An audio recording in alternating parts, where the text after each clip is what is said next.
కలకత్తాలో డాక్టర్ హత్యకు నిరసిస్తూ ఎన్టీఆర్ హాస్పిటల్లో వైద్యులు నిరసన ర్యాలీ చేపట్టారు. అనంతరం డాక్టర్లు మీడియాతో మాట్లాడుతూ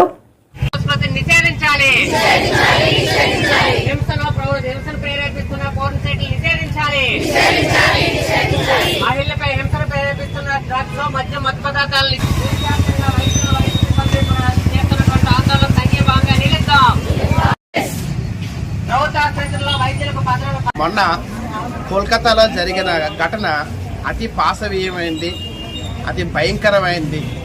ఈ ఘటన డాక్టర్స్లో కానీ డాక్టర్స్ తల్లిదండ్రుల్లో కానీ ఒక ధైర్యాన్ని చంపేసింది. పిల్లల్ని చదవడానికి పంపిద్దాము అనే ఒక ధైర్యాన్ని చంపేసింది. ఇది ఇప్పుడే కాదు, ఇంతకుముందు కూడా 2-3 సందర్భాలు ఇలాంటివి చాలా జరుగున్నాయి. అందుకనే ఈరోజు మేము ఓపీలని, రొటీన్ హెల్త్ సర్వీసెస్ని బాయ్కట్ చేసి మొత్తం అందరూ మా తాలూకా బాధ ఇది ఒక్క డాక్టర్లది కాదు, పబ్లిక్ది కూడా. పబ్లిక్లోంచి వచ్చిన తల్లిదండ్రుల తాలూకా పిల్లలు ఈ డాక్టర్లు అందరూ ఇప్పుడు వీళ్ళు చదువుకునే టైంలో కానీ ఉద్యోగం చేసే టైంలో కానీ వాళ్ళ మీద మానసికమైన దాడి కానీ శారీరకమైన దాడి కానీ జరిగితే ఇంట్లో తల్లిదండ్రులు అమ్మ ఉద్యోగానికి వెళ్ళొద్దు, ఆ ఉద్యోగం అవసరం లేదు అని అంటే నష్టపోయేది ఎవరు? పేద ప్రజలే.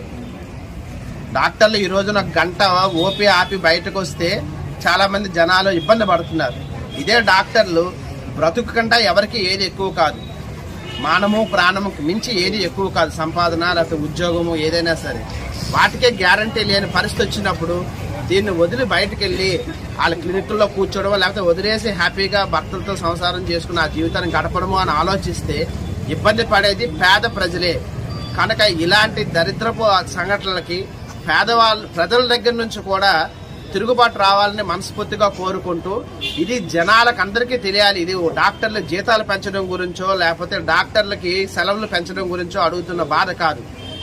ఉద్యోగం చేస్తున్న మహిళా ఉద్యోగస్తులకి రక్షణ కల్పించాలి.